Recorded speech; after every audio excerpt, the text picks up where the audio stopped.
One.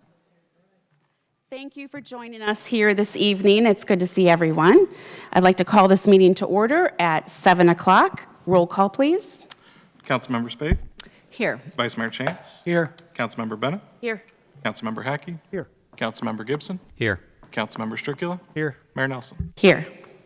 All right, if we could stand for the Pledge of Allegiance.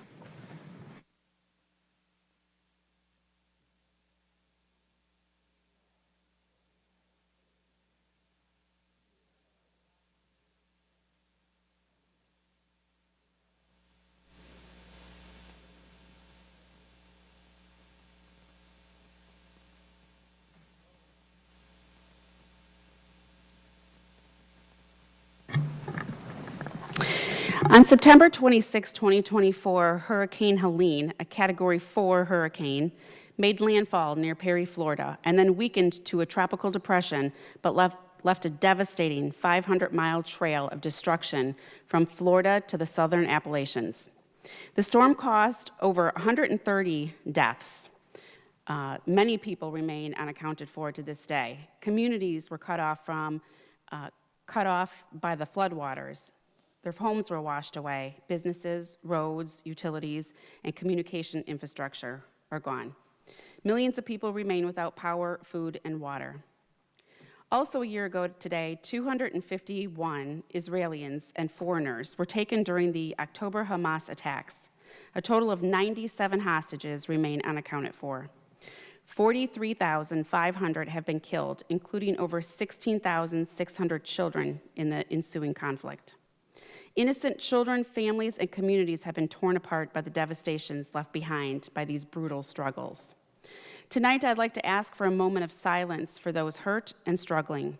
We pray for safety, compassion, strength, and healing for the people and the communities directly impacted.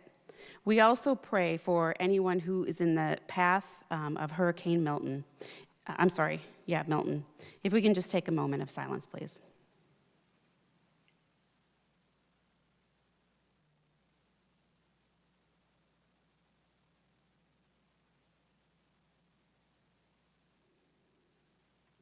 Thank you. Mr. Arrington, would you like to say a prayer as well? If you could introduce yourself, that would be great. Yes, I would. Good evening. Before I pray, I just want to tell you what a special honor. This is a blessing for me to be invited to come here and pray with you. So let's pray together. Almighty and merciful Heavenly Father, what a special joy it is for me to gather here tonight with this council. And so my first order of business is just simply to praise you for all of what you've done for each of us. Life itself, every single breath, you've created us all. You control everything. We acknowledge that. We love you for it. Tonight, I come here to ask you to bless this council meeting, but more than that, I would ask you to put your protective cover around all the council members and their families, keep them safe from harm, fill their lives with joy, help them, Father, do the job that you've asked them to do here in a way that is pleasing to you.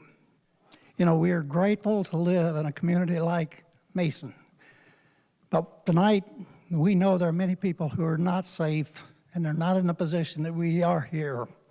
Our hearts are heavy for our friends and neighbors and fellow citizens in the southeastern part of the United States. The devastation, the death, the loss of homes and lives, they need help. And they don't just need sympathy, they need real help. So I'm asking you, Father, to touch the heads and the hearts of America, to ask people to bring their talents, their treasure, and be in a position to give, to help these people not only recover the physical things they've lost, but to give them encouragement and love they need to move ahead. Again, we're grateful for all of what you've done for us, and we ask that at this point in time just to tell you that the greatest gift that we've ever received is your Son, our Lord and Savior, Jesus Christ, in whose name we pray. Amen. Thank you for that. Thank you. Thank you Mr. very Richardson. much.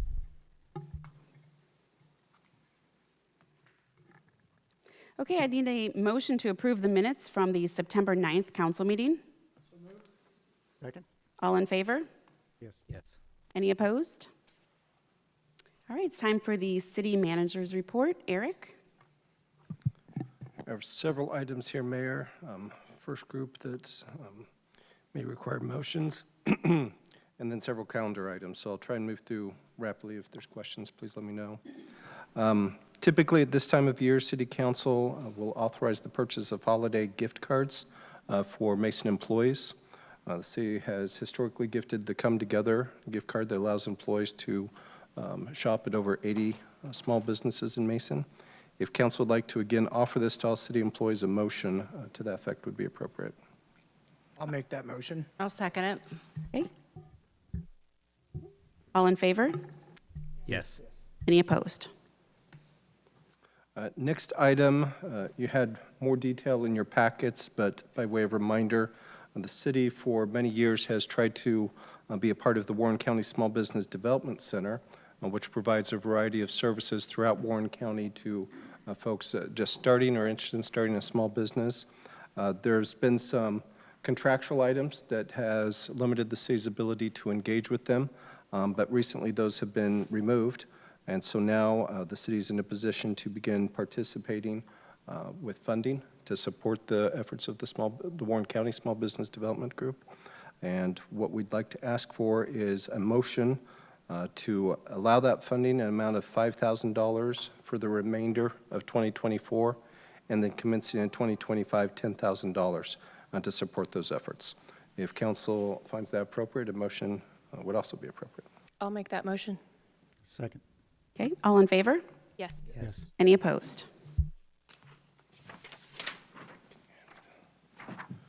Next item is a liquor permit for Marrakesh Palace, Inc., a D1, D2, D3, which is beer only for on-premises consumption in sealed containers for carryout until 1 a.m., wine and certain prepackaged mixed drinks for on-premises consumption in sealed containers for carryout until 1 a.m., and spirituous liquor for on-premises consumption only until 1 a.m. Council can request a hearing or not request a hearing and do that via motion. I'll make the motion not to not request a hearing. Second? Okay, all in favor? Yes. Any opposed? Next, that is our typical action on liquor permits, which are regulated through the state, and our ability typically is to, if appropriate, request a hearing to be held at the state. The next item here is a little bit different. Council has dealt with these before, what's called a TREX liquor permit. Basically, because liquor permits are based on geography, when there are no more liquor permits available in a certain geography, such as downtown, a business owner does have the ability to essentially import, with council's permission, liquor permit that was available for them to purchase outside of the city. And as was before us now, Mercy Wines is a new business, open at 113 East Main in downtown Mason, and would like to obtain a D2 permit to allow for the sale of wine and prepackaged mixed drinks. They're asking for a TREX transfer to help continue the success of an economic development project, namely the Mason Mile in downtown. If council would like to endorse that and to allow the prospect of a TREX transfer, a motion would be in order. This will then come back before council, much like Marrakesh Palace did, for that then state mandate action to either request a hearing or not. So this is kind of your discretionary item to allow that importation of a liquor permit. I'll make that motion. Second? All in favor? Yes. Any opposed?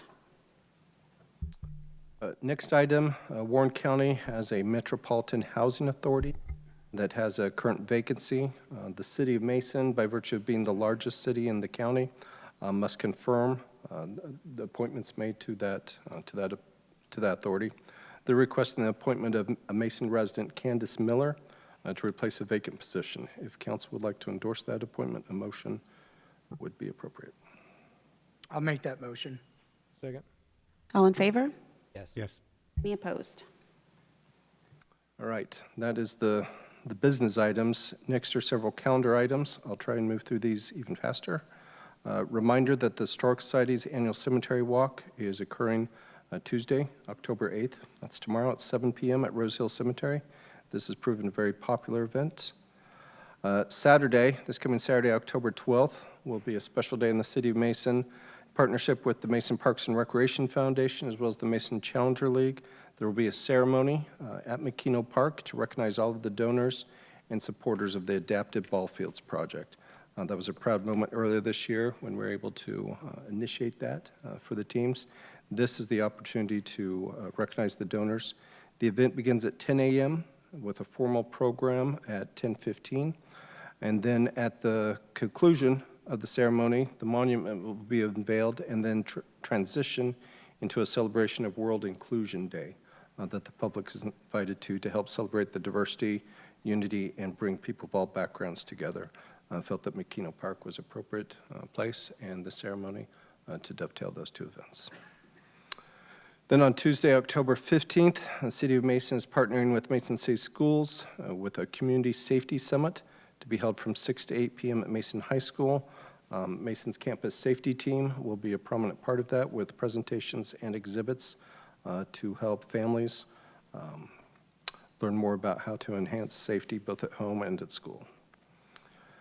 On Sunday, October 20th, the Mason Symphony Orchestra is back for a family-friendly concert. This will be held at Christ Church, and it also features Madcap Puppets. The concert begins at 4 p.m. Tickets can be purchased on the Symphony's website at masonsymphonyorchestra.org. On Thursday, October 24th, the Maid Chamber is hosting their annual Gems of Excellence Awards. That will be from 5:30 p.m. to 9 p.m. at Manor House. This year, in addition to the typical awards, there is the inauguration of the City of Mason's Small Business Community Impact Award. If you're interested in attending, please make sure Jennifer knows. And this is the one we wait for all year. And just to confirm, even though we never change, it's a popular announcement. Trick or Treat in the City of Mason is always celebrated on October 31st. This year, that's a Thursday, and it's between 6 p.m. and 8 p.m., and that is rain or shine. So 6 to 8 p.m., October 31st. A couple of items in November to be aware of. Especially in November, the City of Mason, together with the city's Board of Veterans Affairs and the local veterans organizations, offer a number of activities and events to honor veterans and active duty military. November 4th through 11th, we'll focus on a complimentary round of golf and a meal at the Grizzly for veterans and active military. The following week, November 11th through 17th, veterans and active military are welcome to enjoy free admission to the Mason Community Center and Municipal Aquatic Center as a small measure to thank them for their service to our country. And then on Monday, November 11th, which is also when our next council meeting is scheduled, the city will be partnering with the American Legion Post 194 to host the annual Veterans Day ceremony that will be held out here in the atrium beginning at 6 p.m. Conclusion of that, we'll have our regular council meeting at 7 p.m. Also, as a heads up, the City of Mason is partnering with Deerfield Township and the veterans organizations to support Wreaths Across America initiative at Rose Hill Cemetery. Folks interested in participating at that can sponsor a wreath for $17 through December 3rd, and wreathsacrossamerica.org.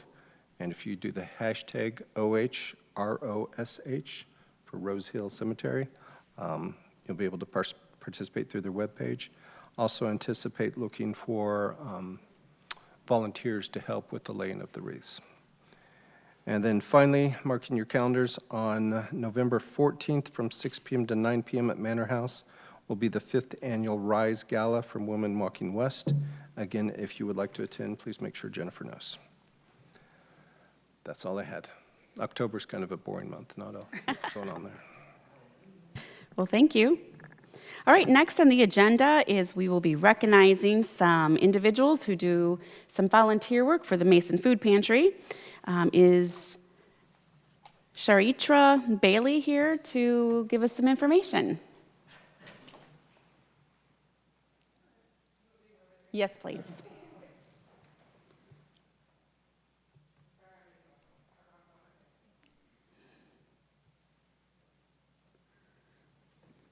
Everybody hear me? Good evening. I'm Sharmitra Bailey. I'm the Director of Operations of the Mason Food Pantry. And we just want to thank the City of Mason for collaborating with us for our 100 Hours Fighting Hunger program. Our students, Ms. Maddie Richmond and Kevin De Silva, are the first recipients of this award. These students have done a phenomenal job of completing 4 individual food and personal care drives by collecting 400 items each over the past 2 summers, resulting in 100 community service hours each. We appreciate their dedication and support and are happy to honor them tonight. Thank you. Did you guys want us to present this part?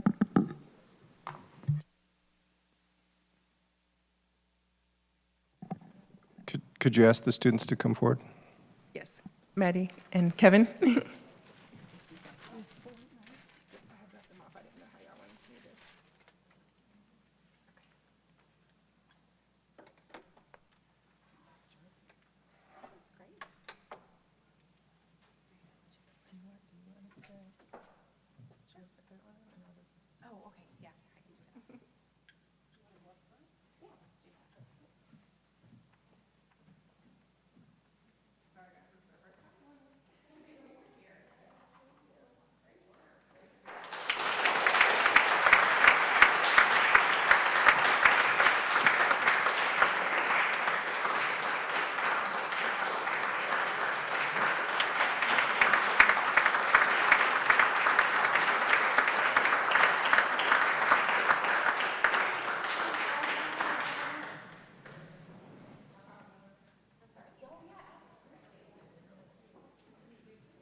All right, next on the agenda is Youth Tennis Champion, and we have Coach Sam Shrivasta.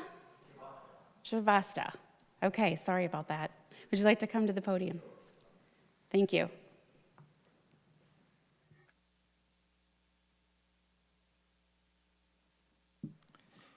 Good evening, and first of all, thank you for the opportunity to be here and to provide a testimony on behalf of Ishan Marla. I'd be grateful to the council for the opportunity. So I'm going to have some prepared remarks that I would like to make. I was asked to make some prepared remarks, if that's okay. My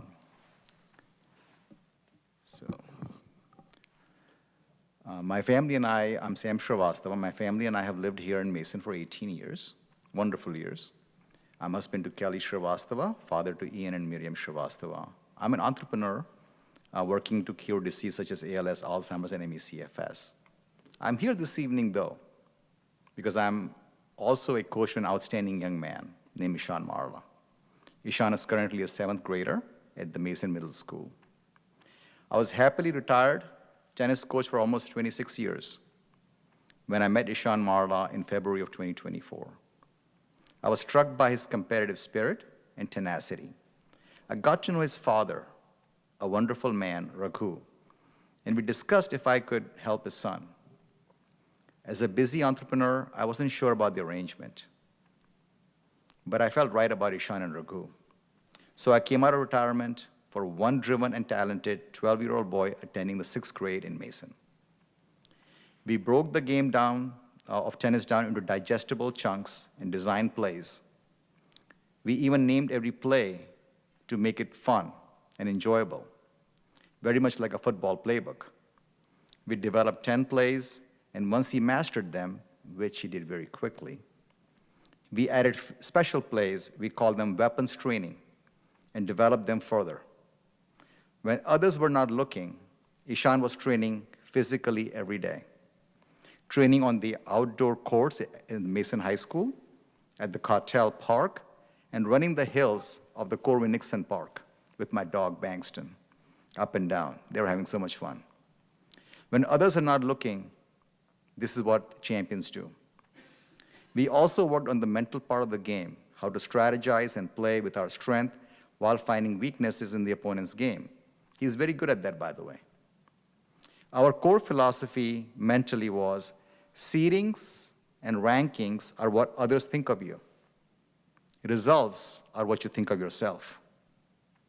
I believe that he was overlooked as he has a unique style of play, but I saw in him the intangibles. Finally, we worked on the emotional part of tennis. Our core principle was we respect everyone, but we fear no one. Ishan won the United States Tennis Association National Championship for boys 12 and under in Mobile, Alabama. Just to qualify to play in the tournament, a young man has to be in the top 128 registered players nationwide. Just to qualify for the tournament is an accomplishment. He was seeded 15th out of 128 players. 15th. But he didn't care because seedings and rankings are what others think of you.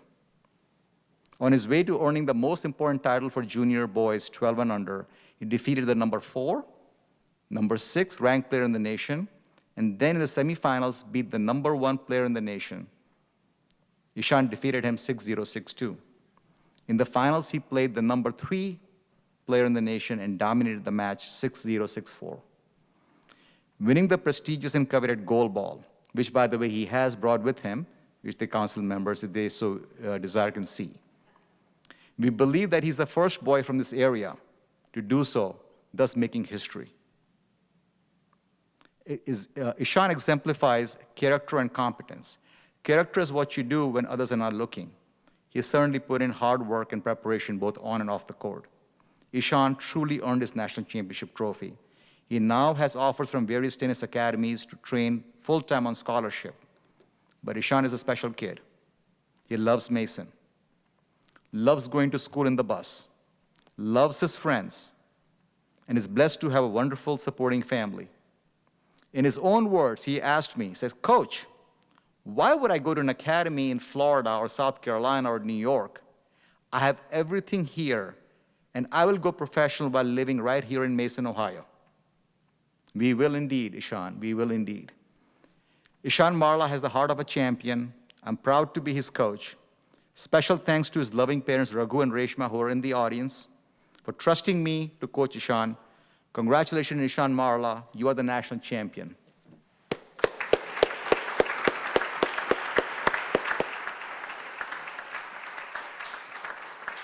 Ishan has brought his gold ball. If someone would like to see that, he's the first kid from this area, boy, who has won the national championship with the gold ball. Ishan, would you like to show the council your championship? I think we need to get a picture with council members, and that's wonderful.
Okay, next is recognition of visitors. If I can just remind you that we do have a 5-minute time limit. And when you get to the podium, you need to state your name and address for the record. Would anyone like to come to the podium to speak tonight?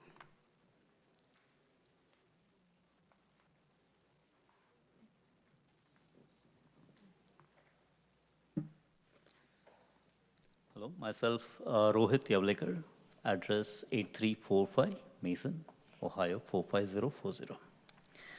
I'm speaking here on behalf of the Hindu community. I'm a resident of this area since 2013. I would like to talk about 2 points here. An unique festival called Raksha Bandhan and about October being declared as the Hindu Heritage Month in several cities and states across the US. So I'll come on to the first point, Raksha Bandhan. So Raksha Bandhan, which translates to the bond of protection, is a traditional Hindu festival that symbolizes the commitment to protect and support each other. It is a day to remind ourselves of our duties to safeguard not just our families, but also the more vulnerable communities in our society. Today, we take this opportunity to appreciate and value the tireless work of our community leaders, first responders, social workers, and volunteers. These dedicated individuals represent the spirit of Raksha Bandhan through their unwavering commitment to ensure our safety, happiness, and well-being. We would like to recognize your contribution to our city and its citizens by symbolically tying a Raksha thread or a Rakhi, a protection thread, around your wrists. So that was about Raksha Bandhan. I'll come on to the next point. It's about the Hindu Heritage Month. So since last 2-3 years, more than 20 states, including Ohio, and 50 states, including Mason, had declared October as the Hindu Heritage Month. We are requesting that our Mason City Council declare October 2024 as the Hindu Heritage Month for this year as well. Hindus have been a significant part of the national mosaic for more than 8 decades. It is estimated that around 6 million Hindus in the US, or about 2% of the US population. There are several million more Americans who have incorporated one or more Hindu practices in their daily lives, such as yoga, meditation, Ayurveda. There are some traditional Hindu medical practices, or even ahimsa, which is actually non-violence. The majority of immigrants to the United States are from India, but with the rest coming from countries like Nepal, Bangladesh, Sri Lanka, Malaysia, Indonesia, Africa, United Kingdom, the Caribbean islands, and Pakistan. There are also thousands of Hindus who were forced to seek refuge from countries like Pakistan, Afghanistan, and Bhutan. American Hindus are law-abiding and peaceful in nature. Hindus have excelled in every field, name it like science, technology, engineering, medicine, business, or also space exploration. We have started businesses, created jobs, and joined the armed forces to defend this great nation. Now, the second and third generation American Hindus are carrying forward their parents' and grandparents' cultural tradition of education and hard work to serve this country. We believe in Ekam Sat, which means truth is one, and also oneness for all, which is exemplified by 2 Sanskrit words, Vasudhaiva Kutumbakam, which literally means the whole world is one family.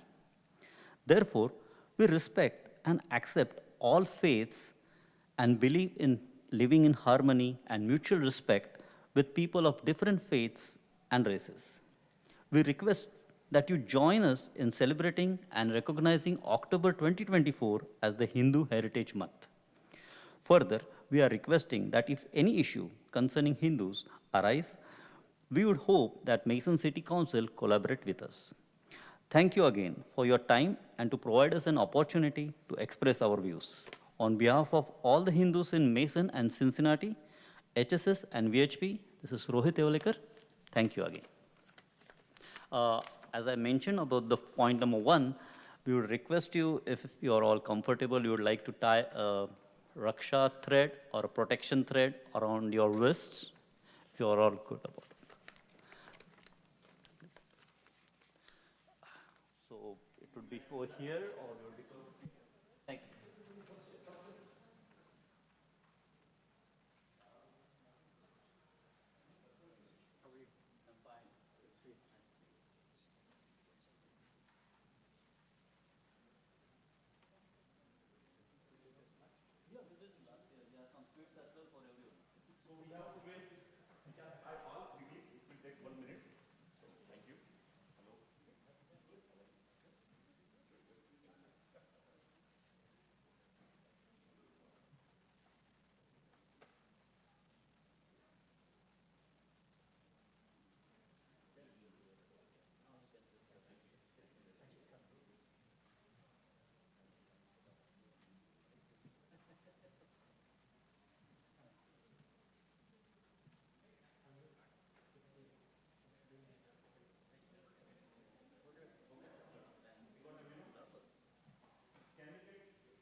Okay.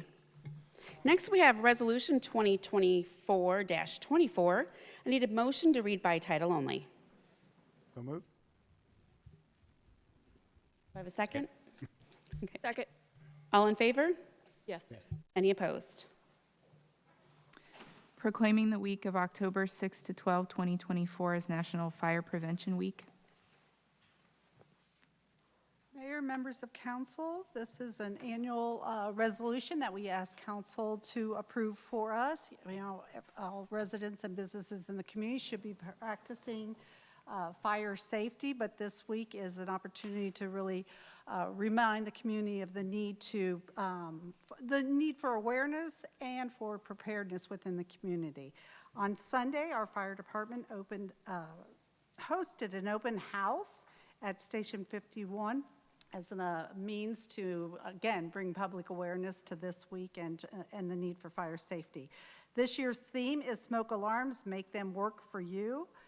The Mason Fire Department is encouraging families, as always, to plan your escape route. This is a good week to practice those types of things as we are recognizing Fire Prevention Week. Test your smoke alarms, replace batteries in the smoke detectors, choose an outside meeting place for the family to meet if unfortunately there is a fire in your home, as well as practicing home fire drills.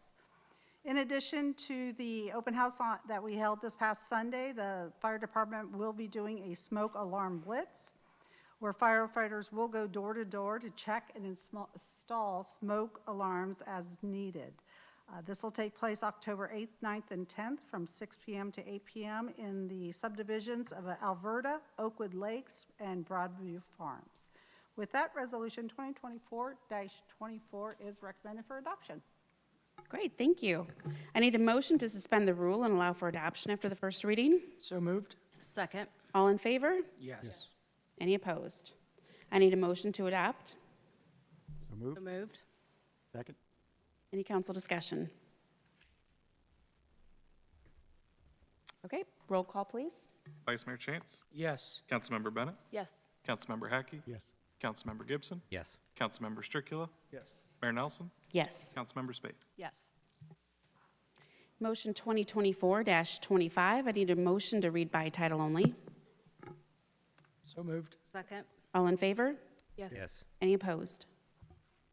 Declaring October and November as Mason Manufacturing Months. Michelle? Thank you, Mayor, Council. This is an exciting opportunity for Council to declare something a little bit different this year and adopt this month, October and November, as manufacturing months in the city. A quick overview of the resolution that you're being asked to adopt. Ohio ranks number 4 in the nation, the United States, for manufacturing. So we all know that Ohio is a pretty significant manufacturing state. 20 of the designated industries in the state of Ohio are led by advanced manufacturing. So again, a reinforcement of how strong that is in the state of Ohio. In the greater Cincinnati region, over the past 5 years, the region has outpaced the national average for manufacturing for 5 consecutive years, and Mason is a significant driver of those numbers. So that's a really nice recognition to the business community that we have here. 40% of the portfolio that City Council and the City of Mason staff support here in the city are manufacturers. And those are industries from automotive to advanced manufacturing, aerospace, medical device, I think I said automotive, and then the other connective tissue manufacturers that serve almost every industry sector, fluid automation, pneumatics, people like Festo, people like Vega. So there's a really rich environment here, and what Manufacturing Day, which is the first official Friday of October, does is really open that up to our next generation of manufacturing employees, students, from the early grades to high school to technical colleges. Manufacturing Day started in 2012, and we have participated for almost a decade, so almost the beginning, to really recognize what is modern manufacturing and what is going to drive the economy here in Mason and the United States. So a special thanks to the Mason manufacturers that we have. Events were hosted this past Friday, but you have in your council packet there some listings of other events that will happen. Many of them are just hosting school students, but come November, there'll be a collaboration at Makino, partnered with some of our other manufacturers, and I know council and the community will want to come out and look at what's happening there. On Friday, we also had a demonstration of some of our smaller manufacturers, everybody from AtriCure, Vega, Sinclair, the Made Hub for Manufacturing, I know opened up their doors to look at what small manufacturing does. So it is definitely a community event. And so with that, Resolution 2024-2025, not that, -25 is recommended. Okay, wonderful, thank you. I need a motion to suspend the rule and allow for adoption after the first reading. So moved? Second. All in favor? Yes. Any opposed? I need a motion to adopt. Moved. Second? Any council discussion? Okay, roll call. Councilmember Bennett, Yes. Councilmember Hackey, Yes. Councilmember Gibson, Yes. Councilmember Stricula, Yes. Mayor Nelson, Yes. Councilmember Spaeth, Yes. Vice Mayor Chance. Yes. Ordinance 2024-86, I need a motion to read by title only. So moved? So moved. Second. All in favor? Yes. Any opposed? Approval of the replat for WRLD subdivision, Section 5. Kurt? Yes, thank you, Mayor and Council. The WRLD, or World Subdivision, is now known as Mosaic. Section 5 is, that subdivision is a mixed-use subdivision at Western Row, Mason Montgomery Road, currently under construction. This Section 5 is for 28 acres of the residential portion. It establishes 21 condominium lots and 2 open space lots. This plat also provides the easements needed for water, sanitary, and storm sewers in this portion of the development. Planning Commission reviewed this at the October meeting and recommended approval of the plat. And with that, ordinance 2024-86 is recommended for adoption. Okay, thank you. I need a motion to suspend the rule and allow for adoption after the first reading. So moved. Second. All in favor? Yes. Any opposed? I need a motion to adopt. So moved. Second. Any council discussion? Okay, roll call, please. Councilmember Hackey, Yes. Councilmember Gibson, Yes. Councilmember Stricula, Yes. Mayor Nelson, Yes. Councilmember Spaeth, Yes. Vice Mayor Chance, Yes. Councilmember Bennett. Yes. Ordinance 2024-87. I need a motion to read by title only. So moved.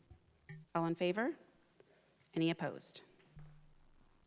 Authorizing the city law director to file a petition for appropriation of property necessary for the Snyder Road Improvement Project Phase 2, Western Road to US 42, determining public exigency and declaring an emergency. Daniel H. Quick. Kurt?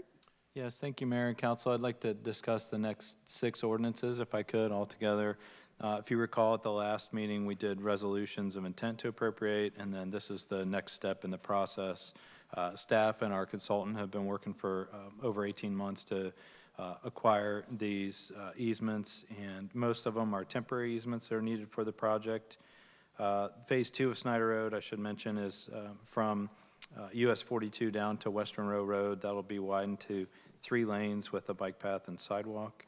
And most of the improvements are done within the existing right-of-way, but we need these temporary easements for grading outside of the right-of-way to complete the project.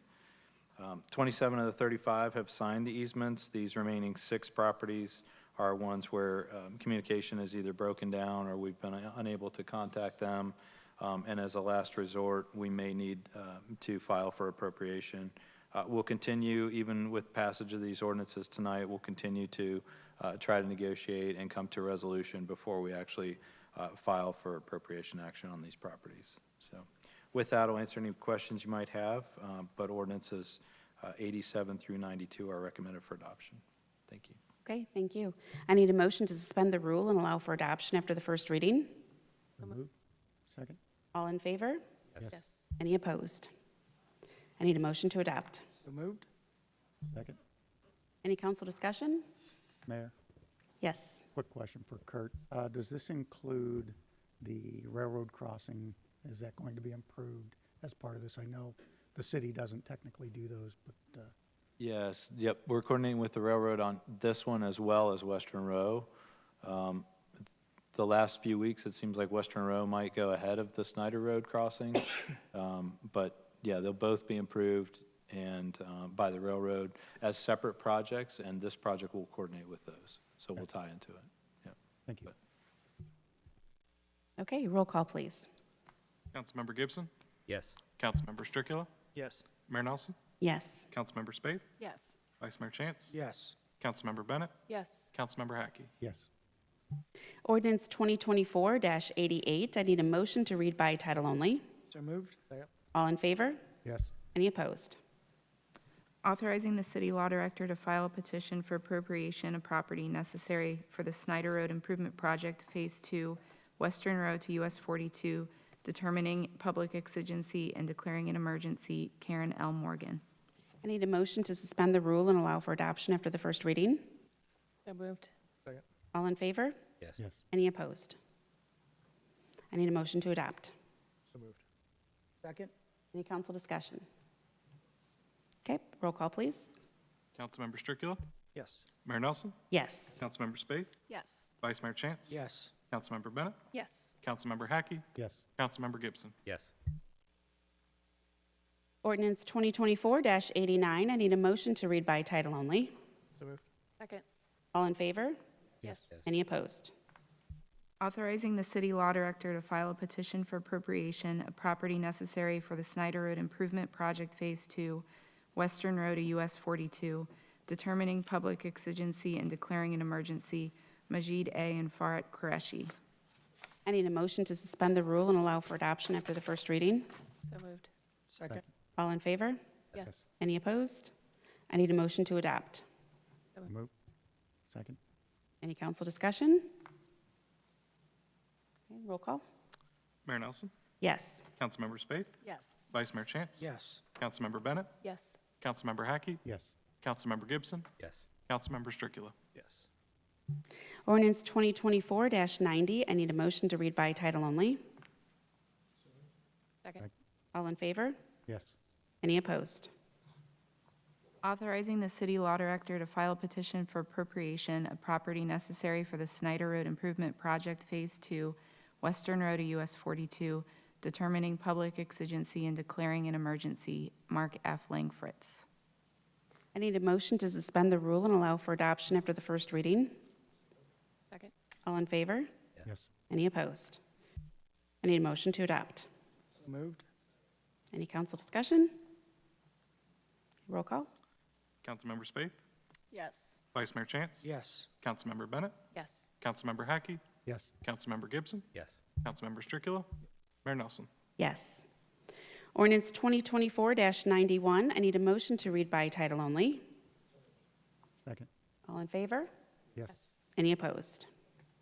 Authorizing the city law director to file a petition for appropriation of property necessary for the Snyder Road Improvement Project Phase 2, Western Road to US 42, determining public exigency and declaring an emergency, Tatiana Sobolov.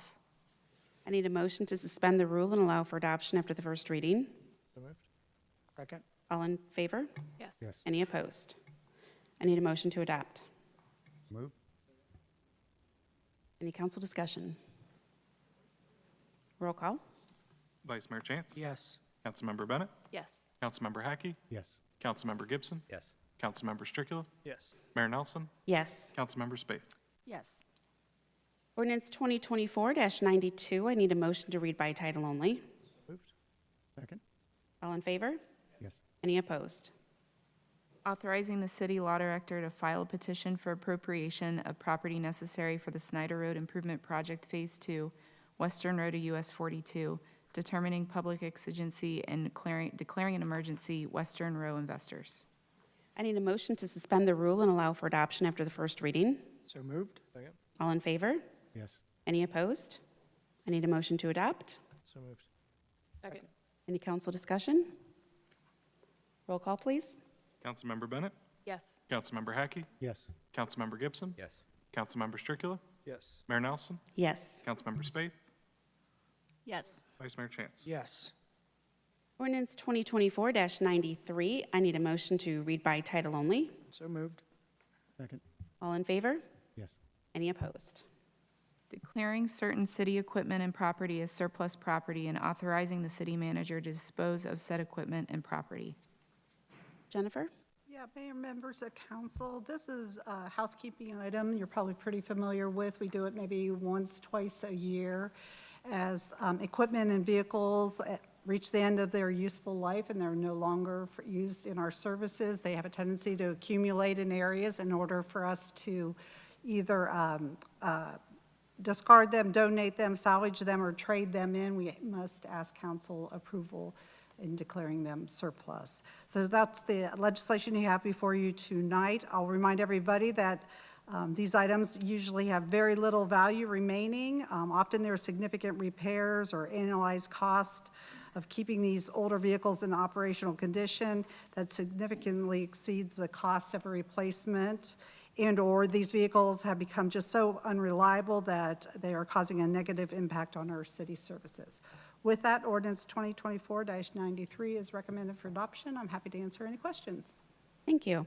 I need a motion to suspend the rule and allow for adoption after the first reading. Second.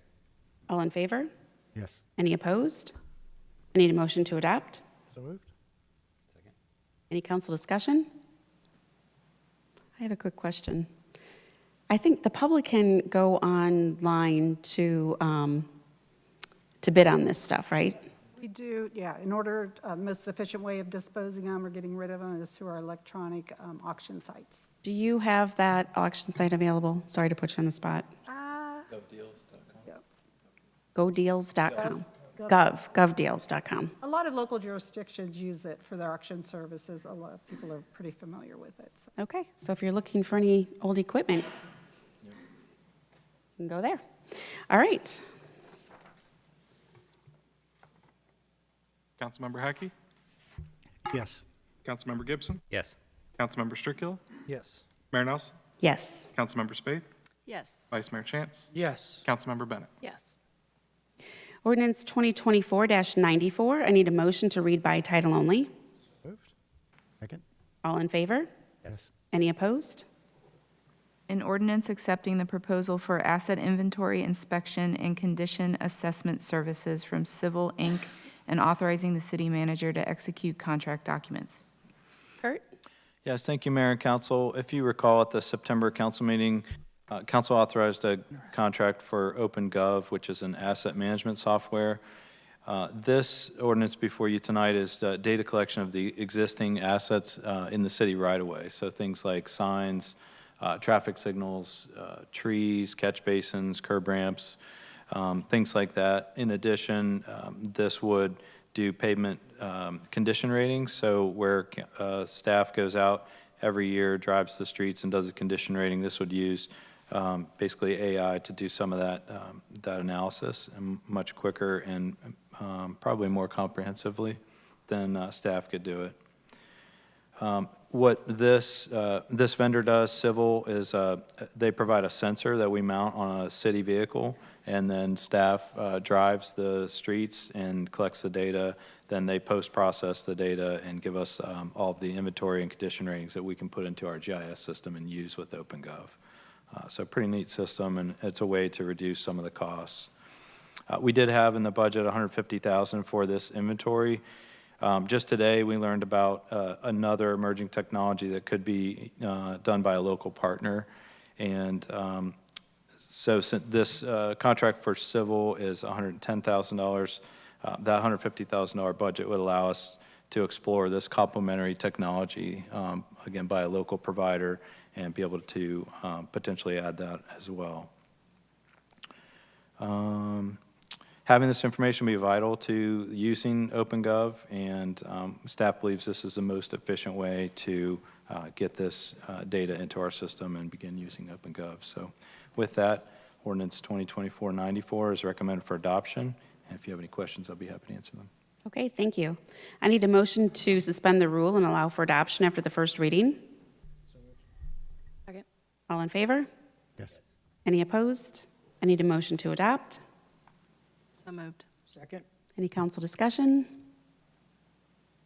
Roll call, please. Councilmember Gibson? Yes. Councilmember Stricula? Yes. Mayor Nelson? Yes. Councilmember Spaeth? Yes. Vice Mayor Chance? Yes. Councilmember Bennett? Yes. Councilmember Hackey? Yes. Ordinance 2024-95. I need a motion to read by title only. Moved. Second. All in favor? Yes. Any opposed?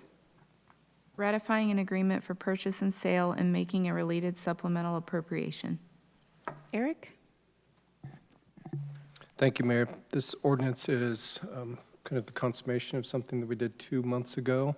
You remember we had a special meeting mid-August in order to move forward a grant agreement and economic development incentives for ADJOURN. That was one of a string of pretty incredible announcements for the city of Mason this year. ADJOURN, we were able to secure a 4th expansion of their campus on Innovation Way. That would add two-story additions, 120,000 square feet of laboratory, R&D office, and advanced manufacturing space. They're investing $30 million in new capital, retaining 470 jobs, and creating an additional 300 jobs to generate over $43 million in payroll and jobs over the next 5 years. That would move ADJOURN into the top 10 of Mason's employers. A significant job. We're able to have a good announcement, meet with the company. That's in partnership with the state of Ohio. And this project was actually one of the largest announcements in the state of Ohio. and certainly is the largest announced within the greater Cincinnati region in 2024, just down the road here on Innovation Way. That ordinance, adopted in August, allowed us to move forward on a purchase and sale agreement, economic development incentive, on some property, part of which ADJOURN requires for their expansion there on Innovation Way. So a 65-acre parcel, we now have a purchase and sale agreement that this ordinance ratifies and provides the supplemental appropriation to confirm that incentive agreement and allow ADJOURN as well as the city to move forward, both on their expansion as well as strategic opportunities for the future in the area, the Oak Park development area, for continued economic growth. This is an aggressive expansion plan for ADJOURN, and I think the city has risen to the challenge and will secure the benefits for Mason residents in the future with this project. Ordinance 2024-95 is therefore recommended for adoption. Okay, thank you. I need a motion to suspend the rule and allow for adoption after the first reading. So moved. Second. All in favor? Yes. Yes. Any opposed? I need a motion to adopt. Second? Any council discussion? Okay, roll call, please. Councilmember Stricula? Yes. Mayor Nelson? Yes. Councilmember Spaeth? Yes. Vice Mayor Chance? Yes. Councilmember Bennett? Yes. Councilmember Hackey? Yes. Councilmember Gibson? Yes. Okay, next on the agenda is committee reports. Does anyone have a committee report they'd like to talk about? You go ahead. Councilmember Spaeth? Okay, I just wanted to report on the Rules Committee again. We met, the last time we met, we had Kathy Ryan, who's actually here today for Jeff Forbes. She gave us a draft of the proposed property maintenance code, and she went over that with us and explained a lot of things, and we still have our committee, which is council members Gibson and Bennett. We have some work to do to try to guide Kathy further in where we're going, but we're almost to the end of it, we think, we hope. And I really think, and we haven't talked about this as a committee yet, but I think probably it's going to be a good idea that we have a work session after we get the draft. The draft isn't finished, but after we get revisions to the drafts, that the entire council can take a look at that and figure it out so that we are all in consensus before we actually come to vote on it. So hopefully that's going to be very soon. Another thing I want to mention, though, because our committee did talk about this several months ago, and we do have some information in our packet this time about the moratorium that's getting ready to expire. Our committee had talked about whether or not we thought there should be any other rules in regard to the recreational use. And we had, at that time, asked Eric to ask Downtown Committee whether there was anybody within the Downtown Committee or the CDC that was concerned whether or not that anything would happen downtown. And so did you guys figure that out, or? Mark? Yes. I'm sorry, Councilmember Hackey. Quite all right. So we did discuss that. We want to be consistent, obviously, with what's going on with the medical. There's a very limited area in the downtown, in the Mason Mile, where it's even possible to open a clinic based on the laws. And, we want to respect the will of the voters. So our stance was, and if you guys want to chime in at all on this, is that we would respect that and go in line with the medical. Yeah, I think our committee had discussed and said that, if the voters voted this in, who are we to say, no, we're not going to do it, especially now. I mean, we do have a ban here in Mason on, we voted a ban in several years ago on the medical marijuana dispensaries. So I think it only makes sense that we get it all in line if we're not going to ban anything with recreational. So I don't know if we need to make a motion tonight in regard to that to get the staff working toward that, or I don't know, what should we do next here? Because we need to be consistent in what we're doing, both with the medical and recreation, if there's no other issues, I guess. The question is really timing. And this gets confusing. The ban on the the moratorium will expire. That will expire, and adult use cannabis will be legal per the state code. That happens, it's in the packet, I want to say December 10th or in that area. The medical use is in our zoning code, that restriction on medical use. If council desires to remove that from the zoning code, that will require a zoning code amendment, which council can initiate via motion. That would go through planning commission, go through the hearings. We're likely looking at January before that would come back to council and go into effect. And really the only question I think is timing. There have been some other cleanup items in the zoning code that could be addressed. There were efforts and some discussion in the downtown committee as far as a zoning code update specific to the downtown area, whether that's an interim or long-term. So there are several zoning code type of things that have been in discussion. I think the question for council would be if there's interest in packaging those, if you want a standalone one to go through the process specific to medical marijuana. That's where staff probably needs direction. Council can initiate that via motion, and then staff would start that process with Planning Commission. I think our question is, what do you want to encompass and when? The moratorium, it need not match with the moratorium. The moratorium will expire by itself when you want to take that action on medical marijuana, and what you package with it is the question. I mean, I think that probably it would be easier to separate those things out. I think they all need to be addressed, but to put them all into one, I think is going to be a bigger conversation. I don't know. Yeah, if I can. So one of the discussions that we've had in the downtown committee has been around zoning, and in fact, that was going to be part of my report. So the CDC is working with Randall Gross and Common Ground, the two of the three companies that worked on the initial proposal on the downtown mile.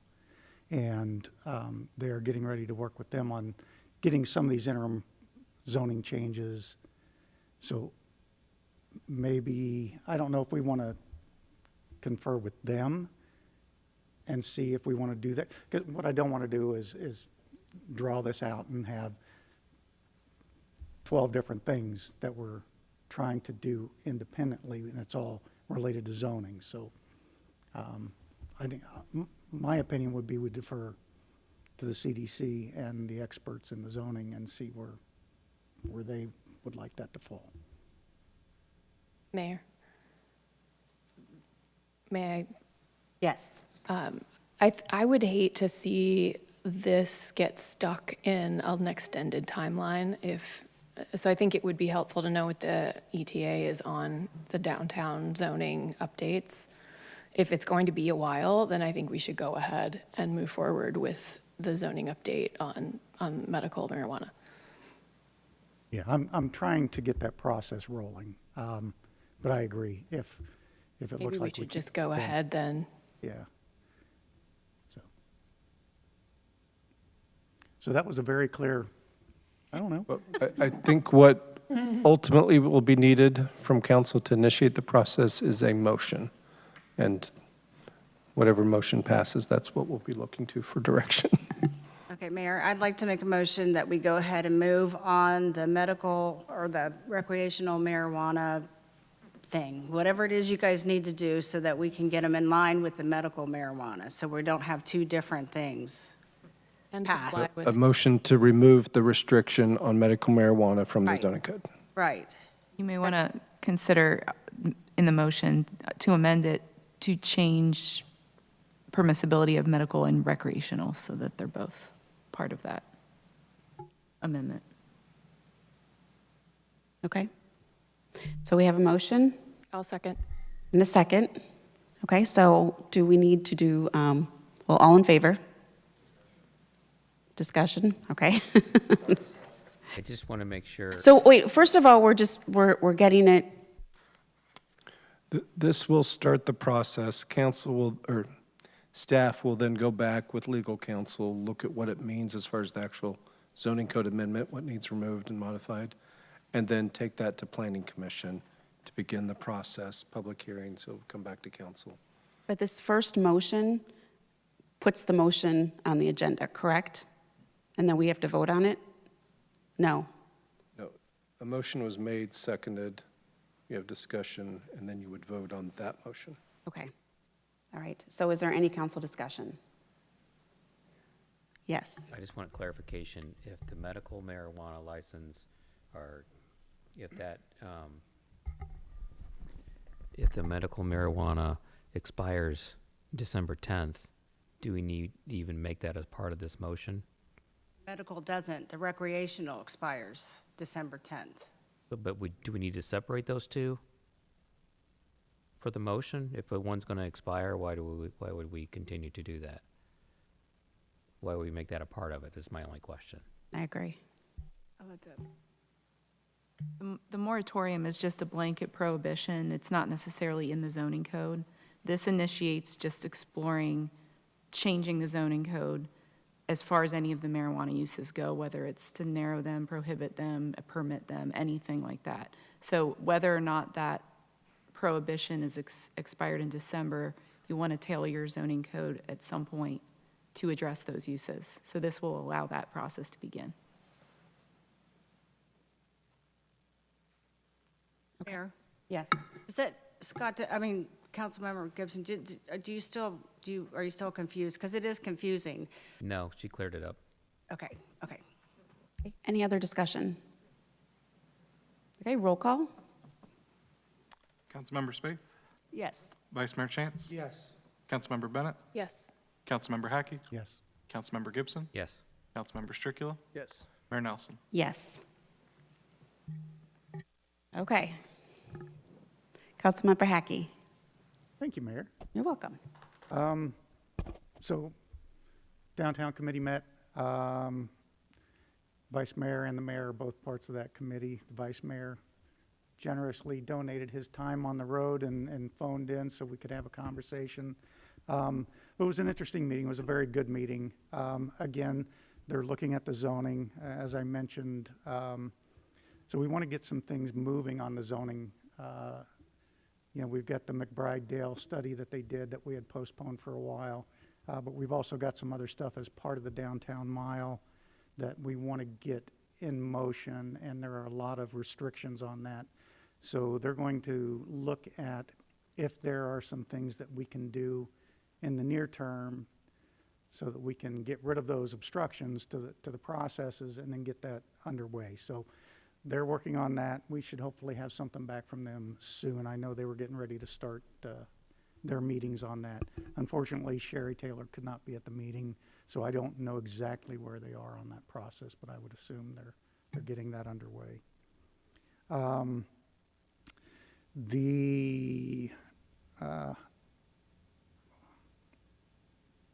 of the big discussions that we had is actually around the future of the downtown committee. You know, what we did early on in this session of council is, you know, we contracted with the MAID CDC, the Mason Deerfield Community Development Corporation, to take on the role of the downtown redevelopment. So there was a little bit, basically what we've got right now is it's a learning process to figure out who does what. You know, we hired them for a reason, so we don't want to be duplicating effort within the downtown committee, but there's still a lot of work that needs to be done by the committee.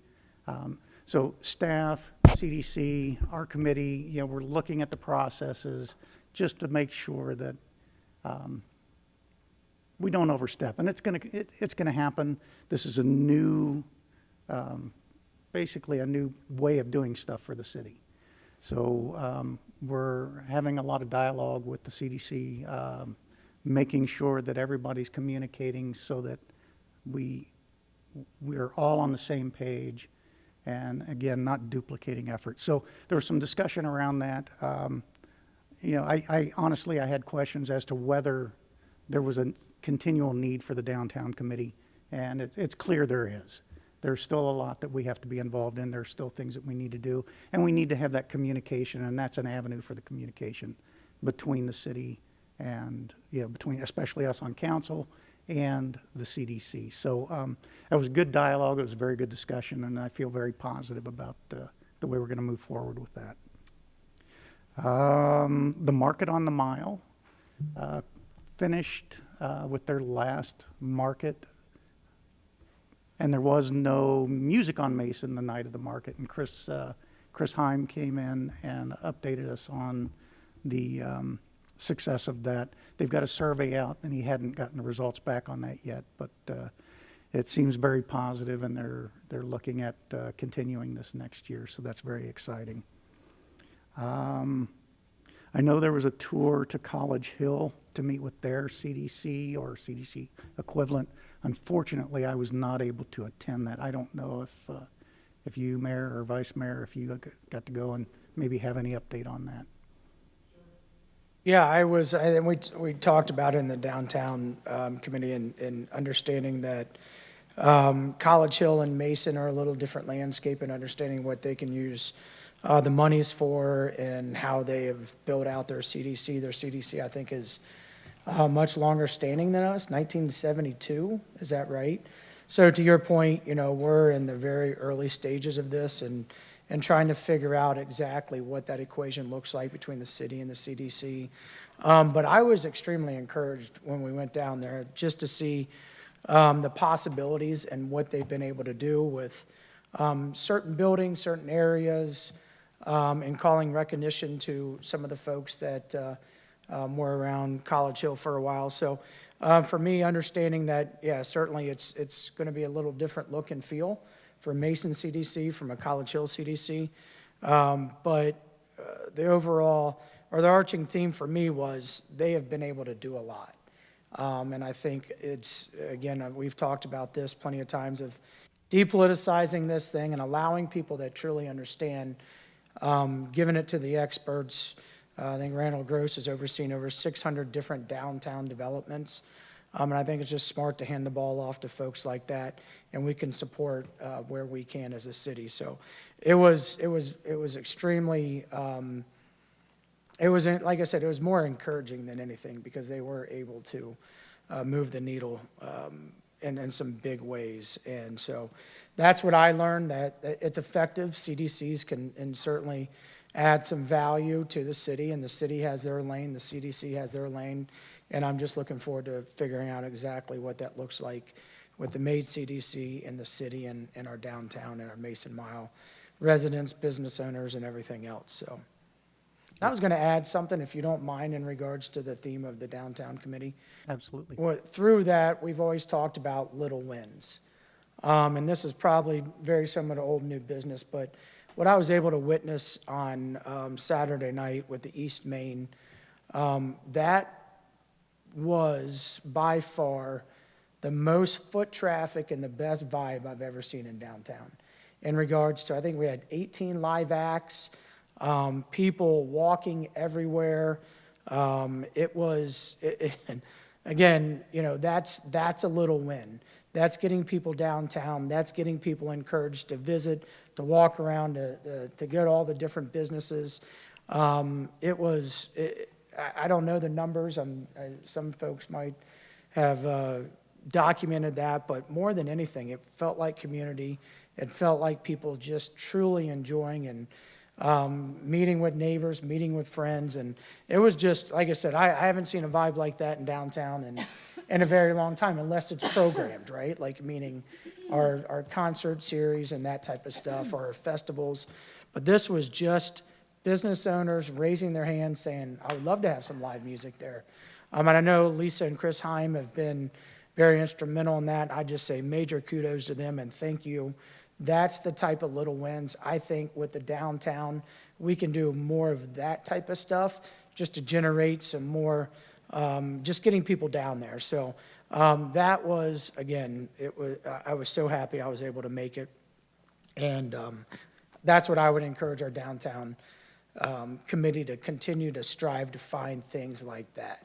It's getting our business owners involved, getting some musicians involved. And you stopped in the Common and record numbers. Mark Lord said they had a record day that day. And the night before was something pretty big too. I forget exactly what they were having, but they had a record day on Saturday. And that's what, I think that's something that we can help out with. Sitting up here is encouraging people to go into the downtown and to support those local businesses. So that's what I know Lisa and Chris had a big role in that, but it took a lot of people. I know I met Kyra Fooster? Yes. She was kind of the third lead on that. Yeah, just A ton absolutely. of volunteers. It was, yeah, and all the volunteers. It takes a village at that point because it was well ran. Everybody seemed to understand exactly, what was going on and programmed of the musicians. And I would encourage us as the downtown committee to continue to focus on stuff like that when they're doing all the heavy lifting with other things. It's stuff like that we can do that I think just builds community and supports the small businesses. So Okay, thank you. you want me to keep going? You did a great job. Okay, anyone else? Okay, well, we had a small Mayor. business committee, and Mayor, yes. I would just like to add, Councilmember Bennett, thank you for volunteering, because she worked very hard down there as well. I know she won't toot her own horn, but thank you so much.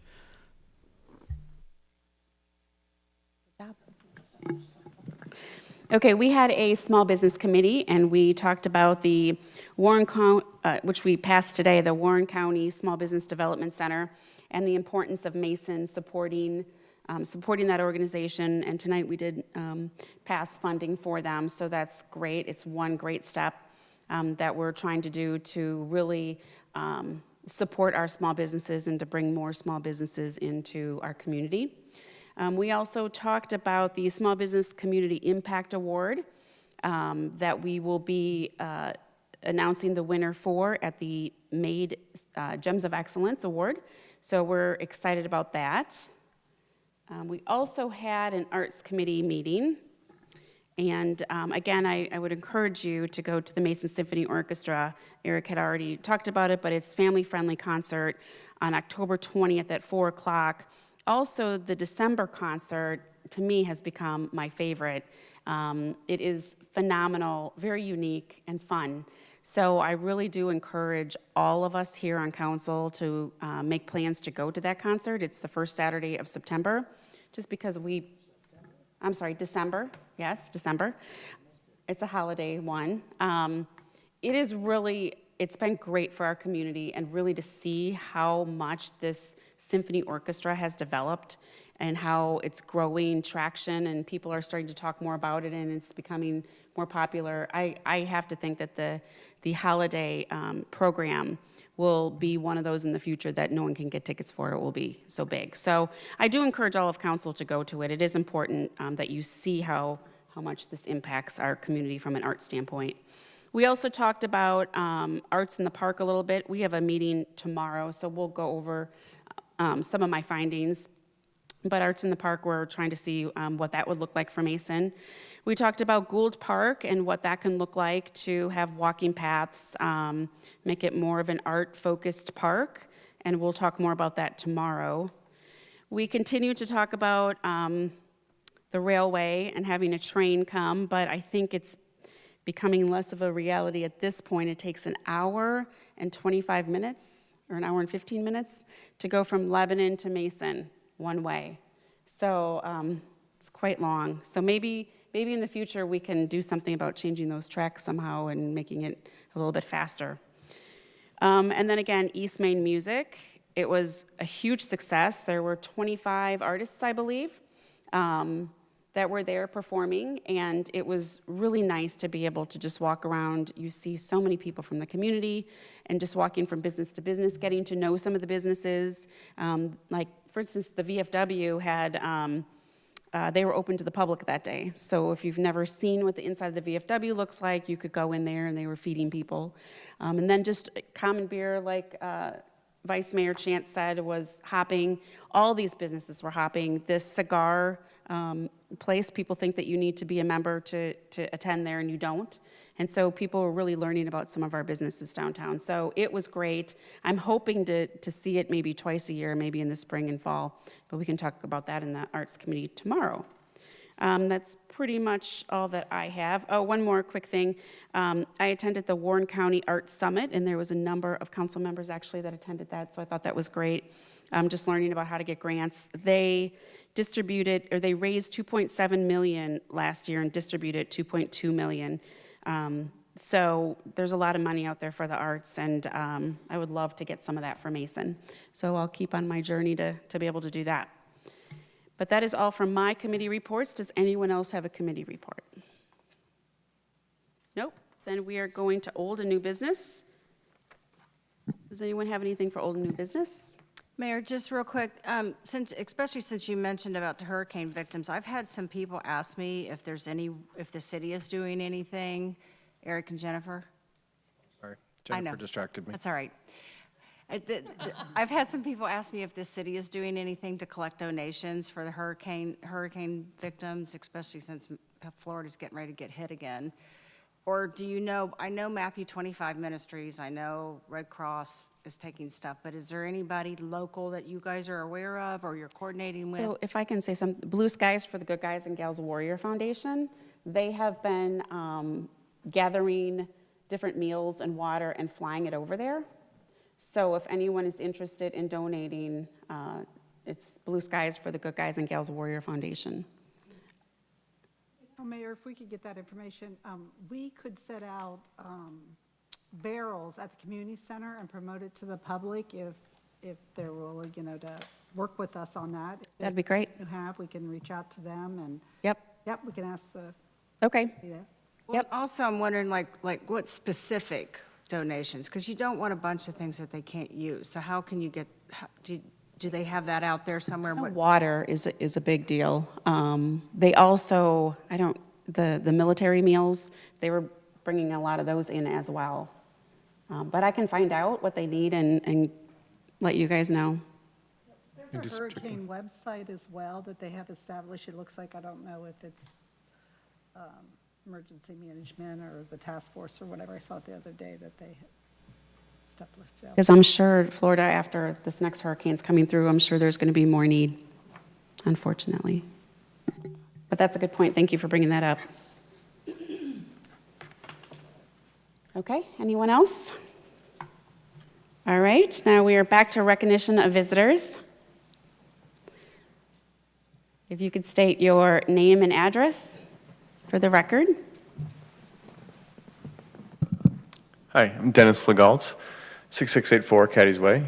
I've been in Mason for 18 years and raised 3 kids here with my wife and I, so appreciate all of you and the time you put in for this. And I really just wanted to talk to you about our neighbors in Springfield, Ohio, and just kind of get your thinking on that. Obviously, there's been lots of coverage around it, and there's lots of maybe polarization around it, but the reality is somehow or another, they had a huge influx of population to their town, and I just wanted to see how you would engage the community and just understand how that even happens, and what would that look like for Mason? Could that happen? Is it, how does that go down? Can we learn anything from Springfield? So just that was the thing that I wanted to raise with you.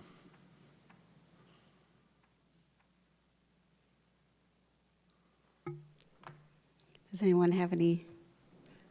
We usually don't go back and forth at recognition of visitors. That's cool. Yeah, I just throw it out there, and if it's something to think about as you just think through what potentially could happen here. Okay. That's all. We appreciate it.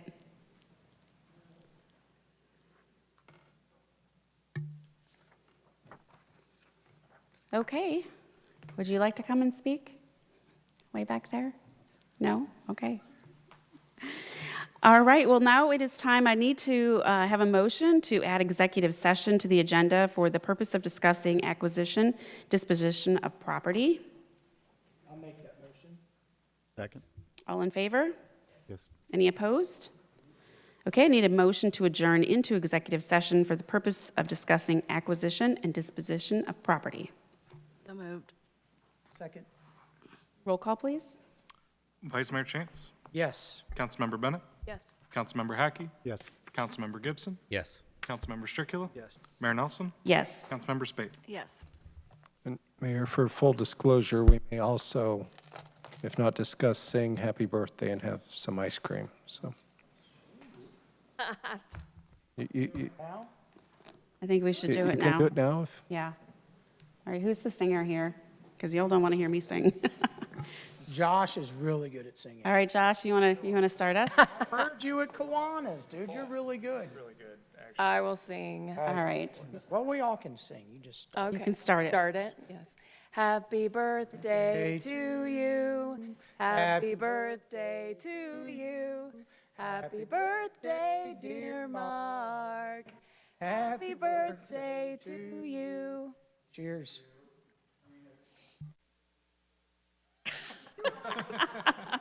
Well, we haven't seen you in 3 weeks. It wasn't our fault. Appreciate you coming out. Thank you. We were here.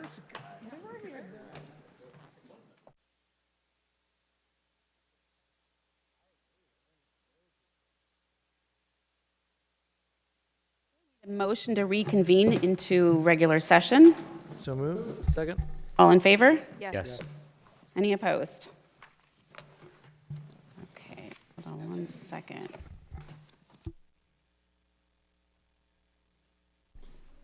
Okay, what ordinance number is this? 96. 96, okay. All right, ordinance 2024-96. I need a motion to read by title only. So moved? Second? All in favor? Yes. Yes. Any opposed? Authorizing the city manager to negotiate the terms of and enter into a contract for sale and purchase with Spears Realty LLC, 5510 Course View Drive. I need a motion to suspend the rule and allow for adoption after the first reading. Second? All in favor? Yes. Yes. Any opposed? I need a motion to adopt. So moved. Second. Any council discussion? Okay, roll call.